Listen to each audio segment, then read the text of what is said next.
Louisiana Eats is brought to you with major support from Zatarans, a New Orleans tradition since 1889, and by French Market Coffee, locally roasted in New Orleans for 125 years.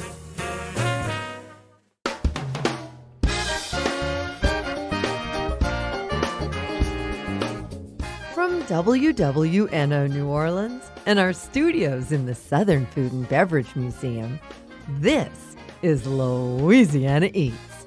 I'm Poppy Tooker. It's time for my very favorite holiday, Halloween. And there's no better place in the world to celebrate All Hallows Eve than in the ghost-laden state of Louisiana. To get you in the spirit, we'll tour the cities of the dead, learning tombside all about our dearly departed culinary legends from author and historian Sally Asher. And then we'll visit with longtime obituary writer John Pope, who often begins a phone call by saying, "No, no one died." Believe it or not, some of John's obituaries are years in the making. Wait till you hear the behind-the-scenes story of that. Finally, we'll tour famous French Quarter haunts, where Chef Duke Locicero introduces us to Caf Giovanni's little girl ghost. And then we conjure up the famous cross-dressing ghosted Tujagues. Get ready for a hauntingly good time on this week's Louisiana Eats.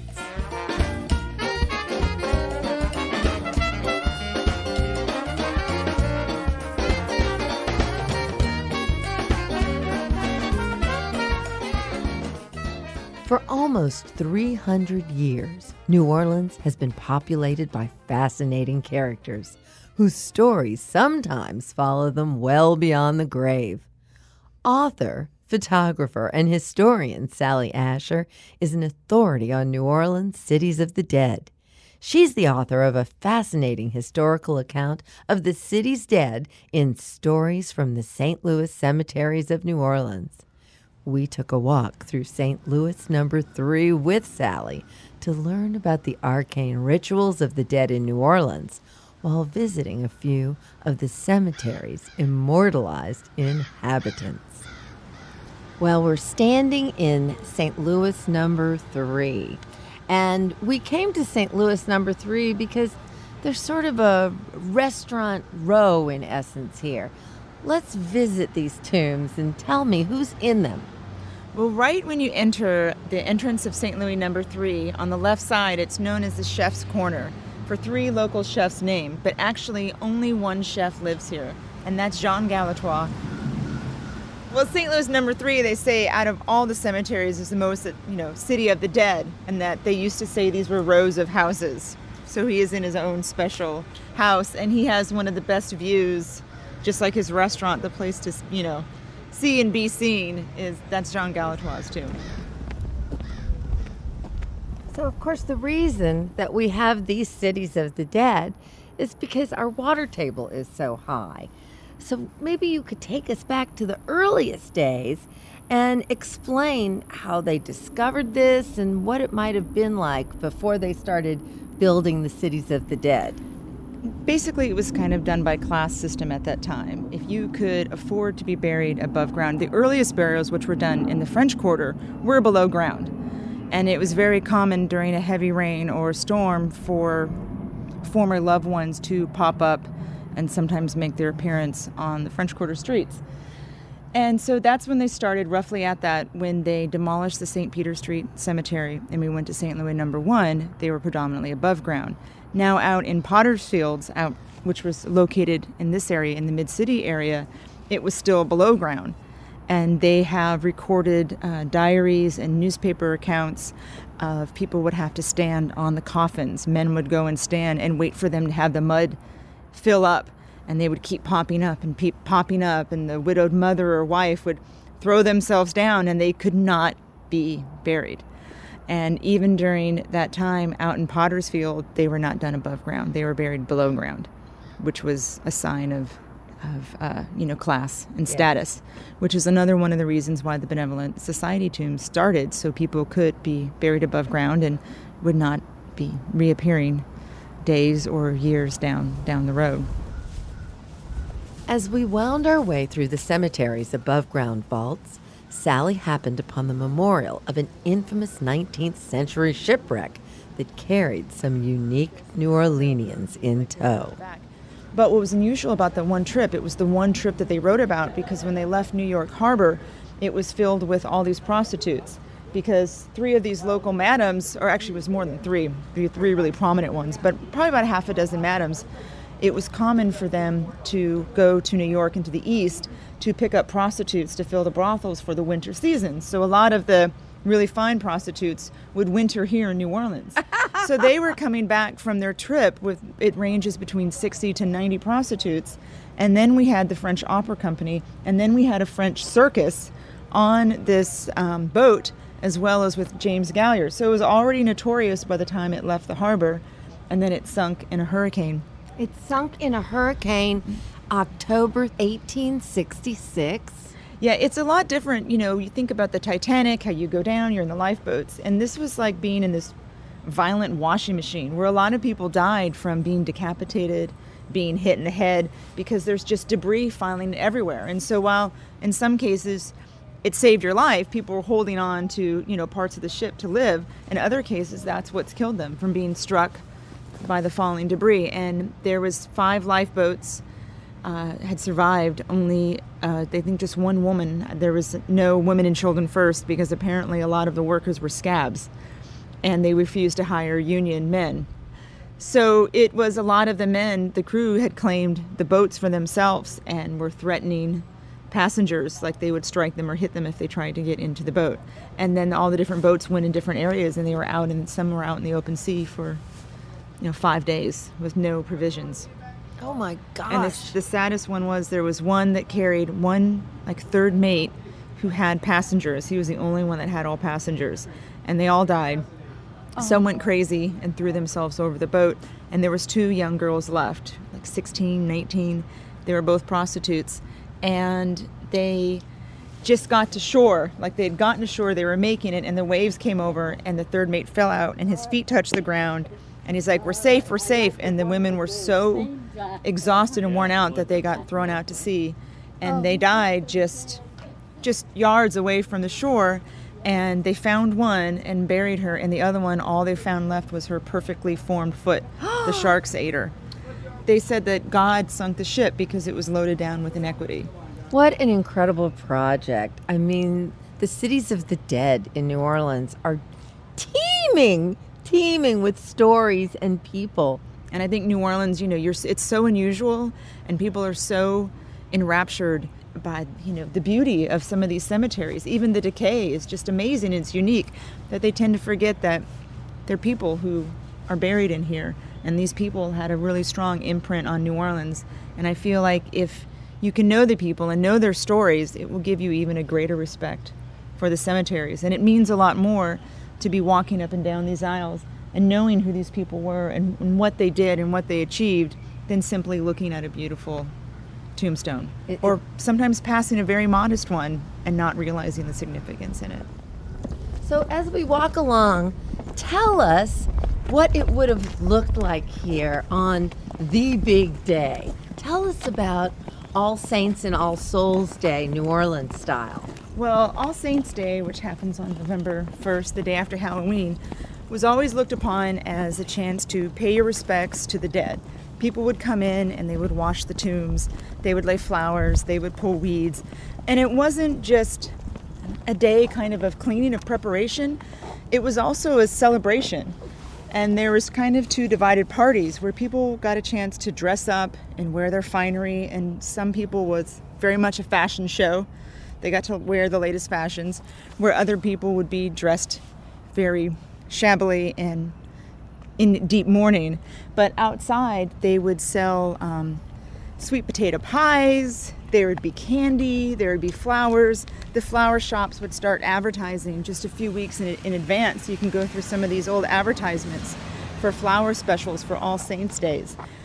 vendors would be lined up outside the cemeteries selling balloons and toys for the children to keep them amused. And most of the richer families would have some of their slaves in antebellum times. They would stand by the tombs and guard the tombs and watch over them for that day, while the ladies might set down their furs or their parasols, and people would be in bars were usually open at special hours because most of the men could not handle either the women parading up and down or the crying women. And so it was tradition then for the men to hit the bars afterwards, and it was one of their best days. So for flower vendors, for food vendors, for bars, they said it was a cross between Christmas and Mardi Gras. I believe in other cities in the country, mourning, burial, all that sort of thing is more of a private thing.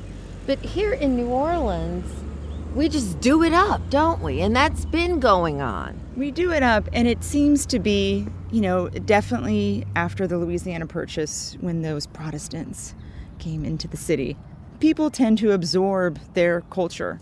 And so within a few decades, you notice that the Protestants were observing the same rituals that the Catholics were. And they were very, very welcome. And you would see articles written in the newspapers back in like the 1820s that would describe the ritual of All Saints' Day. And they would say, hey, Protestants do it now too. And if you are visiting the city, please, please come to our cemeteries and witness this very unique and special ritual that's very near and dear to New Orleans.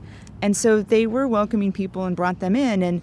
And so they never really adopted outsider influence. New Orleans always has this pattern, no matter what, being very dominant, and a different religion or a different background comes in and just kind of gets absorbed into the culture. And that's what happened with All Saints' Day. Sally, thank you so much for taking us on this hauntingly exciting tour of the cemeteries. Thank you very much. Sounds and stories from the St. Louis cemeteries with historian and photographer Sally Asher.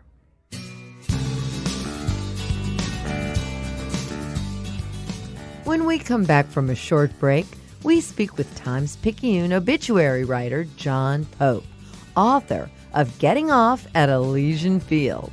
Stay tuned. I dreaded sunny days, so I'll meet you at the cemetery gates. Keats and Yeats are on your side.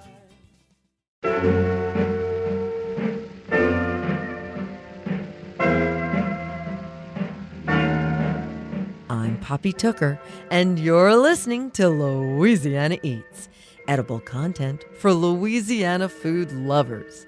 Louisiana Eats is brought to you with major support from Rouse's Markets and from Brennan's Restaurant. Breakfast at Brennan's, featuring Chef Slade Rushing's updated classic Creole cuisine. Breakfast, lunch, dinner, and private events at 417 Royal Street in the historic French Quarter.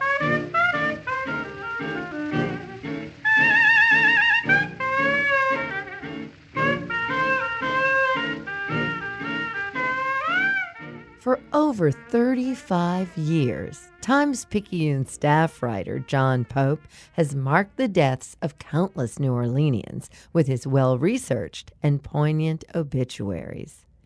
John compiled an anthology of 123 of the most memorable obits into a single tome, entitled Getting Off at Elysian Fields. We sat down with John in our Louisiana Eats studio to discuss his work as the emissary of eternal rest. So allow me to wish you a very happy Halloween, John Pope, and welcome to Louisiana Eats. Back at you, Ms. Tooker. Tell us a little bit what it was like to be writing obituaries for that many years of your career. It was fascinating because, you see, I grew up here. So I grew up with this understanding of who fits where and how. And then I have a master's in history from the University of Texas, and that taught me the importance of context, how you can build a context around a subject. In the movie Citizen Kane, the word that everyone remembers is rosebud.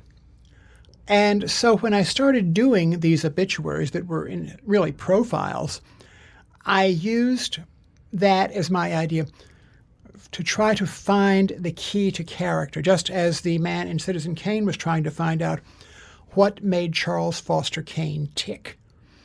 I mean, people who know me and people whom I've called from much, they said, Pope, I know you're looking for Rosebud. I said, yeah, you're right about that. So, but I will approach some neophytes and say, well, what's the Rosebud here?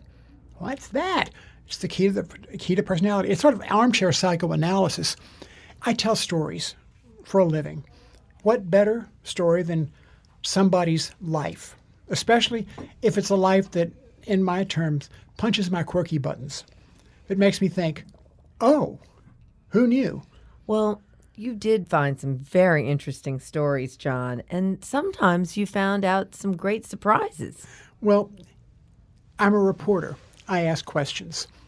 Brenda Hatfield, who was Mayor Nagin's chief administrative officer, a longtime friend, called me when her father died.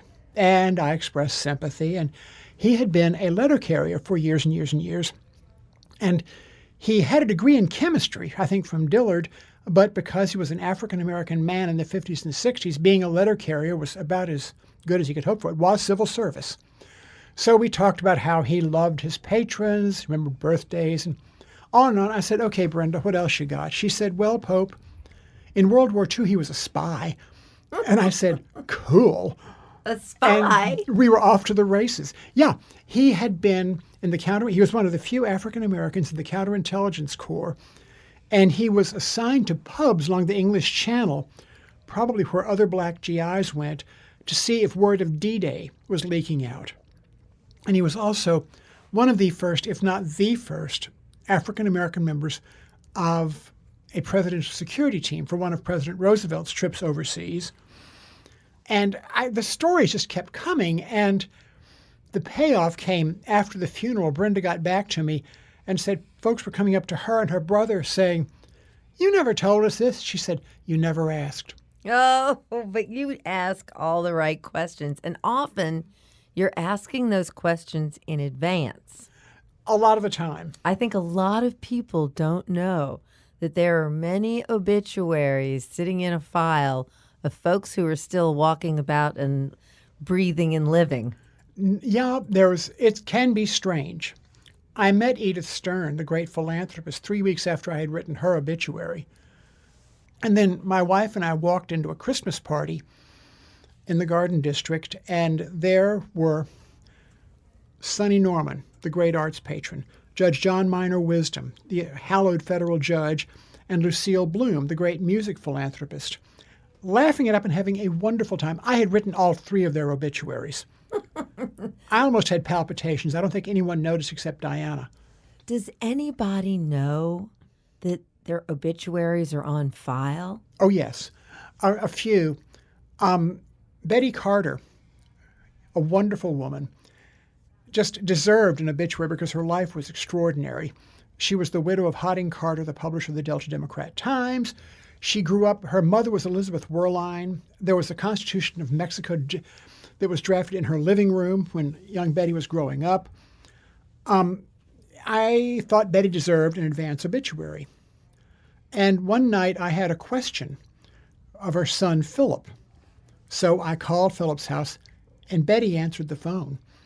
And she said, I'll never forget this. I know what you're doing, and you'd better do a good job, or I'm going to come back from the grave and pounce on you.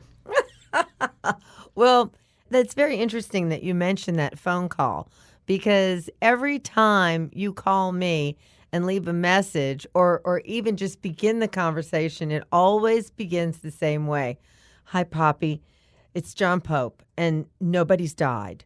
That just must be the funniest thing in the world to have to do, because you're sort of like the angel of death when you call sometimes. That would be me. No, in fact, once I called a very dear friend whom I've called for a bunch of obituaries, and I just, before I stated what I was doing, there was this pause at the end of the line. I said, oh, nobody died. But my favorite story in that vein, well, there have been two, one local, one away. The away story involved Betty Davis. A reporter from the New York Times was sent to her house. to interview her for her obituary, and he used the ploy that I have used to get into people's houses. I said, "Hi, we're doing a profile." So in he went, and he and Davis chatted away. After about an hour, she looked at him and said, "Are you interviewing me for my obituary?" He said, "Well, yes." She said, "Wait a minute." Off she went. In a few minutes, she came back with a pitcher of martinis and 2 glasses and said, "Let's talk." Oh, my goodness. Well, then there was Dr. Homer Dupuis here. And I talked my way into his house. We were chatting away for about an hour, and he looked at me and said, "When's this going to run?" And I said, "Oh, I don't know." And off we went. You really aren't the angel of death. You just play the role sometimes. Well, John, thank you so much for telling us these always entertaining obituary tales. Thank you, John. You're welcome. Thanks for having me. John Pope, author of Getting Off at Elysian Fields.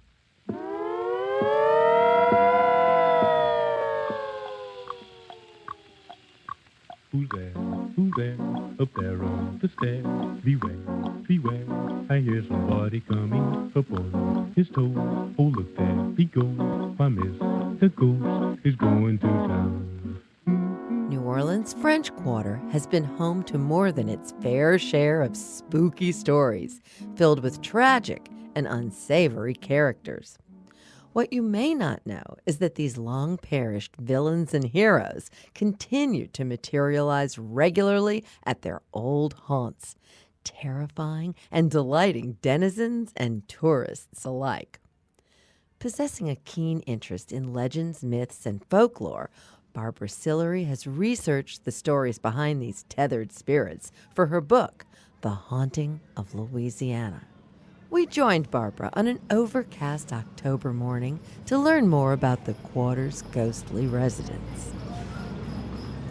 So let's bring some of New Orleans' most famous spirits to life. We're so fortunate to be sitting here in the patio at the famous Lafitte's blacksmith shop. What happened here, Barbara? Supposedly, although there is no documented proof, this was used as a sort of ploy for the pirate Jean Lafitte. He would rob ships out in the Gulf, and then his Baratarians, which were his fellow pirates, they had a storehouse down in the Gulf by Barataria, and then they would bring the goods upriver here to the blacksmith shop, and wealthy Creoles would come here and be able to buy these stolen goods from him. So now, after his death, they say that the pirate has never really quite left. And people will say they've seen him out here in the courtyard walking around. They've seen him in the bar, just sort of hanging around the bar, watching what's going on. And occasionally a patron who's sitting at the bar will instruct the bartender to buy that gentleman down there in the corner a drink. He supposedly looks like a sketch that was done early on. He's a dark, swarthy figure, and he wears this typical what we all think of as a pirate hat. And he has a big sword hanging off of his hip. Well, I would think that would cause a pretty big commotion down here in the bar. I don't think that would go unnoticed. Well, as I say in my book, I think there are more spirits here packaged in a bottle than wandering loose. However, people still like to believe that they see the pirate Jean Lafitte here. So where would you suggest we continue our tour? Well, since this is a show about all things tasty and wonderful, I think we should go next to Arnaud's restaurant, where there are 3 ghosts. Let's go. Boy, don't you go in there. Come out of there, boy. Don't you know that house is haunted? Barbara, I am so thrilled that we got to tuck into the dining room here at Arnaud's. It really is breathtakingly beautiful, isn't it? Oh, I think this dining room is spectacular. And Count Arnaud, the original owner of Arnaud's restaurant, continues to think it's spectacular, and he continues as his ghost to set the standard here. Now, the Count is long deceased, and it's so interesting because he wasn't really a count, was he? No, it was sort of a self-appointed title. I think came with his whole idea that he wanted to make New Orleans into the Paris of the United States. So where can we find the count here? The count is usually right here in the main dining room and checks on the dishes to make sure that everything is presented correctly and that all the food is prepared well. He usually doesn't appear to the diners, but he does appear to the waitstaff. Busboys occasionally are so startled when they look up and they see him scowling at them that they drop their dishes, and the diners might look up, but they're not really sure what has startled the poor busboy, and they just go right back to eating. Now, again, this is a place where the spirits and the spirits in the bottles might sometimes have a little crossover, because the bar here also has some ghostly apparitions. Yes, there is a tuxedo-clad gentleman who hangs out in the bar. Now, the bar has all the mirrors around it. And when patrons are sitting at the bar and they see themselves in the bar, they realize there's one extra image in the mirror. And at one point, a gentleman actually stood up, counted all the patrons on the bar stool, and then looked in the mirror of the bar and realized there were 12 patrons at the bar stool, but there were 13 images in the mirror. There was an accountant who came here one night, I think it was it was New Year's Day, and he was doing an inventory, and he felt this cold breath of air blowing on him, and he looked up, and here once again is the tuxedo-clad gentleman in the bar. So no one really knows quite who he is. He was maybe a very loyal patron, and who continues to favor the Richelieu bar. I just moved in my new house today. Moving was rough, but I got squared away. When chains started ringing and bells ringing loud, I knew I moved in a haunted house. After saying goodbye to Barbara, we walked over to Jackson Square, where tourists were receiving palm readings and having their tarot cards read.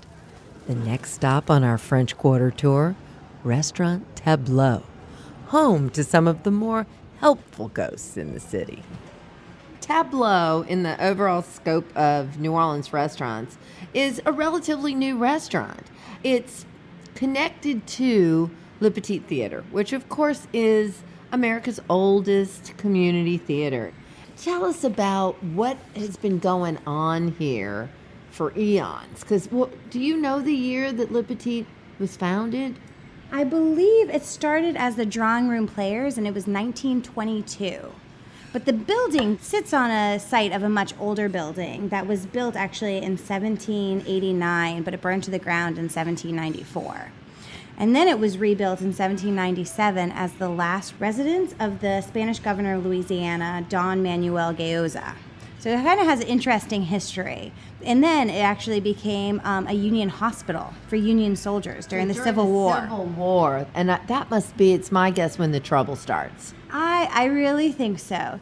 So what else has been going on here? Because this building's been in use for quite some time.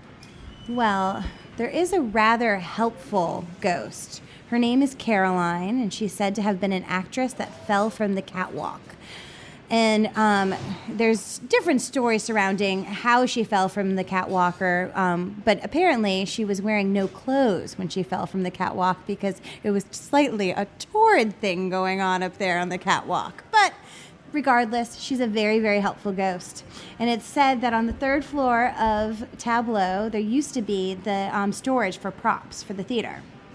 And if they couldn't find anything up there, and which was often the case because they had, plays upon plays upon plays, just the props up there. So if they were looking for something, say like a cane, and they couldn't find it, they would say, Caroline, can't find the cane, I'm leaving now. They would leave. They'd come back in an hour, and it was almost always in the middle of the room. Whatever they were looking for, whatever they turned the place upside down for, was there for them. So we use that here at Tableau too. We were looking for some bands. We do these gold bands on our menus and couldn't find them anywhere, and we knew we had dropped them off here. So we asked Caroline to bring us some gold, where are our gold bands? Find them for us. Left, they were back on the manager's desk. So she's helpful to us too. I have two encounters. One was that we did a reservation for a group called Destinations Diaries, and she was doing a piece on New Orleans, and part of the piece had to do with paranormal activity throughout the city. So anyway, we were in the library, and he took a picture with his iPhone, and when we looked at the picture, he was standing in front of one of the cabinets, and there was kind of like, almost like a whitewash, shaped like a person, standing in front of the cabinet. And then we went on the third floor, and we were in a parlor, which overlooks the balcony. The balcony overlooks the courtyard. Now, that's where Caroline supposedly lives, right? So we're standing on one side of the room, and there's nobody standing by the door that goes out to the balcony. Like I said, it overlooks the courtyard. He takes a picture, and he's looking at the picture, and I'm not going to curse because we're on air. So use some expletives, and we're like, what's wrong? Shows the picture. There's a face of someone looking in the pane from the outside, looking in towards us. Oh my gosh. Yeah.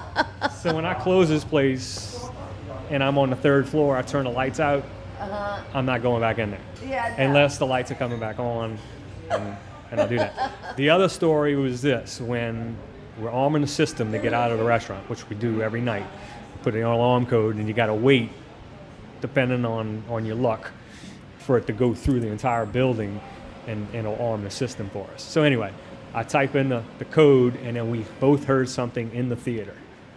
And I looked at him. I was like, Richard, did you hear that? And he's like, yes, I did. This blank place is haunted. So as soon as he said that, the theater doors flew open, and our front door flew open and closed. Oh, Now, when y'all leave today, go out that front door and see how heavy that door is. There's no way the wind blew that door open. Well, I think you are a very brave man, because not a lot of people would continue working in a situation where they were brushing up with the supernatural at this level. But, you talk to the theater people, they've been here a lot longer than us, and they all say the same thing. They know we're here for a good reason, and they're just here to coexist with us.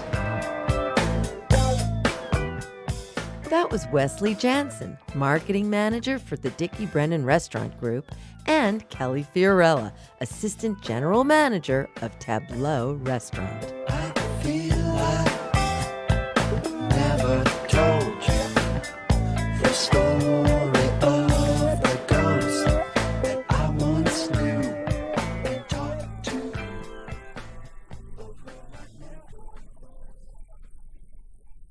For our next stop on the tour of the Vieux Carré, we made our way over to Caf Giovanni, where a friendly specter is haunting Chef Duke and his staff. Duke, I have had you tell me some pretty scary ghost stories that you've personally experienced here. How long have you been here at this location? 25 years, believe it or not. In 1997, we came into this building, which we're sitting in. It's an enclosed courtyard, so it looks like a courtyard, but it has AC, which is that way we can use it, year round. At the time, my office is at the top. All right, it's one of the oldest slave quarters in the city, believe it or not, and I have seen this little black girl who I know she's about 9 years old, little pigtails and a little white dress. Like a little pinafore dress? Yeah, barefooted. Uh-huh. And I've had many, many visitations with her. And she's not, you say it's scary. At first it was kind of scary. And then I found out who she is. She's so friendly. And I think what she wants to do is play. Right when I'm just about to go to sleep, when I'm kind of relaxed, and my chair would move. I've had many, many occasions where she's knocked stuff off and just wanted to get my attention. I would say maybe 24 times that I've had it where, and I'm like, I know you're here. She's not malevolent. So No, you've got that not down. Not anywhere close. I would love to know the back to the history and what happened to her, because I feel she probably died when she was like 12. So that's why she's still here, and she's got some unfinished business here. My assistant, who's here during the day, has never seen her. But her little daughter is scared crazy. Now, I think that when her daughter would be left upstairs, when she hears the daughter coming in, my assistant, that sometimes the little girl makes her presence there because she wants to play. Yeah. And people think I'm crazy. You know, this is the first time I've actually sat down and talked to anybody about it. Now, people know it who have seen it. Now, Andrew, who is my manager, he comes in here to open up. You can tell your story. The story's a little on the crazy end from my perspective. A server and myself were closing at the end of the night. I'm setting the alarm code to the keypad, typing in the code. All of a sudden, backdoor motion sensor is flashing on and off. Now, the only way the motion sensor is going to go off is if there's somebody moving back there. So Matthew instinctively puts his stuff down and he runs back into the kitchen, make sure the door is locked, no one's moving. I come make my way into the dining room and I hear plates and silverware chattering as if there's somebody working. So I get closer to the waiter stand here by the kitchen and it gets cold. And I'm like, oh my goodness. I'm like, I'm screaming Matthew's name. I'm like, Matthew, I'm ready to get out of here. So I make my way around by the kitchen. Now, our kitchen has swinging doors. And the only way the swinging door is going to stay open is somebody holds it. So I walk up to the kitchen, and right when I get to the kitchen door is wide open. And as I approach it, it starts closing, but it's not closing as if somebody just left. It's closing like somebody's pushing it. And at that point, I'm like, see ya. I'm going.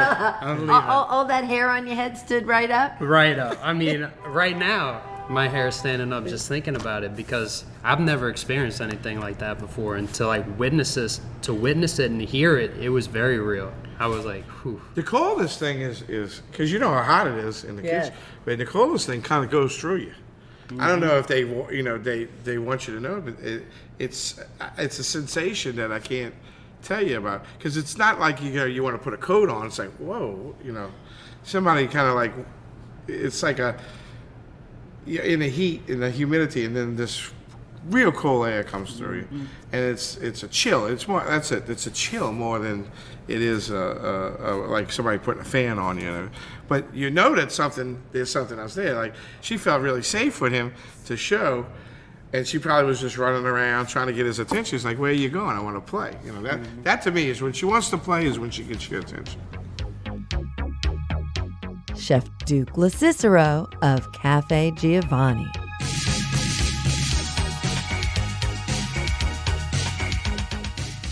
What is talk? No, it has nothing to do with the sound of a clock. Stay tuned, and we'll tell you all about talk when we come right back.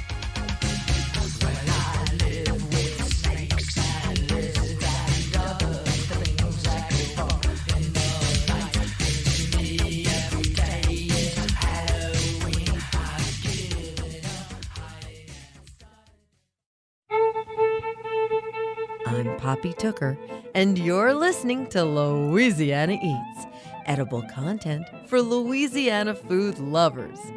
Louisiana Eats is brought to you with major support from Popeye's Louisiana Kitchen, Cemetaries, and from French Market Coffee. French Market Coffee's premium blend beans are locally roasted in small batches, creating a coffee that can only be called New Orleans bold.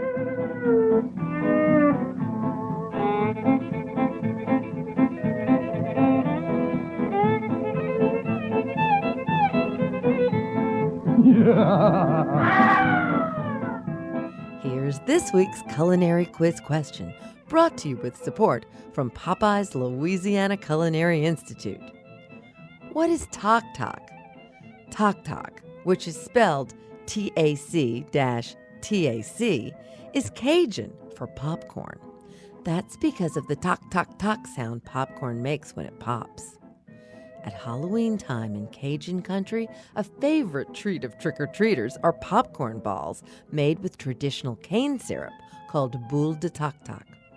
They're so easy and fun to make that your little trick-or-treaters are likely to want to get into the act. Pop 2 quarts of popcorn the old-fashioned way. Microwave popcorn doesn't stay crisp enough for boule de toc. Combine 2 cups of traditional Louisiana cane syrup with a teaspoon of salt, then bring the mixture to a boil. Stir the boiling syrup constantly over a medium heat until a little ball forms when you drip a drop into a glass of water. Remove the syrup from the heat, then stir in a teaspoon of butter. Pour the hot mixture over the popcorn and quickly mix it all together. Now the real fun begins. Butter your hands, and as soon as the popcorn is cool enough to touch, form it into baseball-sized boules. Wrap the boules in plastic wrap to keep them fresh. I'm Poppy Tooker, and boules de toc-toc are real Louisiana Eats. J'étais au bal hier le soir. J'étais au bal hier le soir. Mangez mon chéri tac-tac. Mangez mon chéri grillon. J'étais au bal hier le soir. J'vais aller asseoir encore. I've had plenty of my own personal experiences with ghosts. While researching the Tujague's cookbook, I found myself collecting endless, terrifying tales from New Orleans' second oldest restaurant. Allow me to take you now on a walk through Tujague's, from the ground floor to its ghostly attic. The back dining room at Tujague's restaurant is known as the Bigay Dining Room, in honor of Madame Bigay and her husband Hippolyte, who had the original restaurant at Tujague's back before the Civil War in the 1850s. There's been a ghost in this room, and his name is Julian L. Tinge. You can look online and discover that Julian L. Tinge was one of the most famous celebrities in America in the early 20th century. And the amazing thing about Julian was he never appeared on stage or on screen dressed as a man. He only appeared dressed as a woman. Whenever Julian came through New Orleans, he always made a stop for a delicious meal at the famous Madame Bigay's restaurant. And the last time he was here, in 1917, he left behind an autographed picture of himself, which was hung on the wall and had been hanging there since 1917. In the summer of 2013, Mark Latter, the owner of Tujague's, did a little facelift on the old girl and painted some rooms and redecorated a little bit. At that time, he took Julian's photograph off the wall and put it up in the attic. A few months later, a young couple, Ian Wren and April Russ, were dining in the Bigay room and took a selfie of themselves. When they got home and looked through the photographs from their trip, they discovered that in the Bigay dining room, they had captured the ghostly image of Julian L. Tinge, suspended over a table in the corner where his photograph used to hang. Mark Latter called me and he said, "Poppy, I think we have a ghost. Who do you think it is?" I took one look at the picture and I told him, "Mark, it's the cross-dresser. Where is his picture?" Mark got the picture out of the attic. We put it back on the wall, and Julian seems to be at peace now because we haven't seen him again in this room since.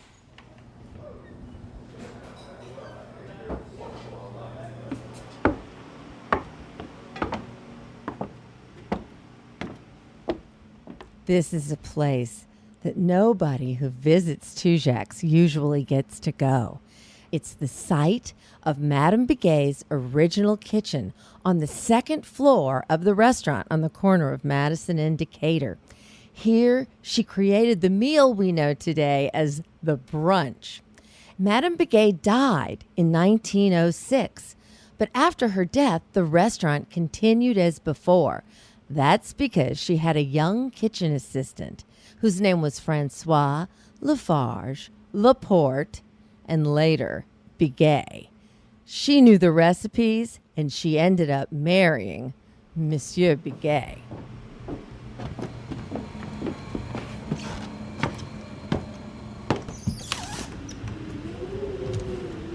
late at night, here in the site of Madame Bigay's original kitchen, the Tujague's employees hear the sound of something that sounds like terrible fighting going on.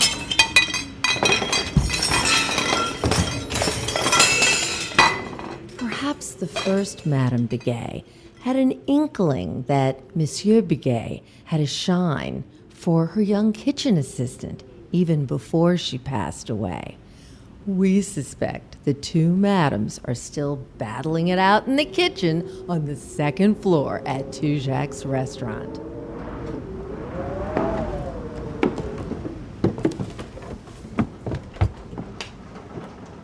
While working on the Tujague's cookbook, I spent many, many hours up here in the attic at Tujague's restaurant.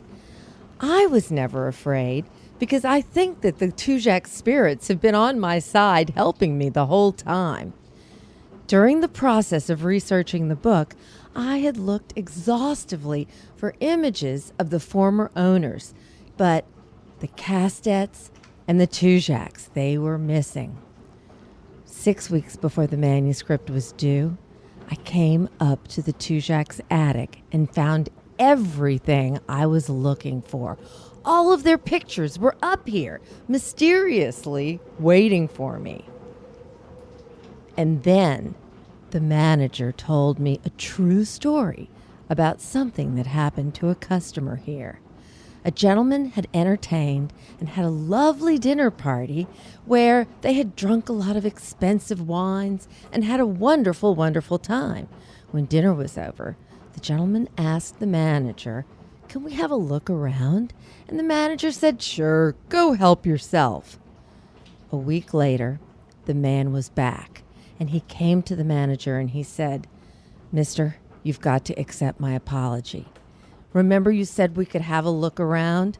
Well, we went up to the 3rd floor, and when I got up to the attic, I stole a framed photograph." Victor told the man, "Don't worry, there's nothing of any value on that 3rd floor." But the man said, "Please, please say you'll accept my apology, because from the time I left the restaurant with that photograph, I immediately lost my cell phone, my wallet, and my car keys.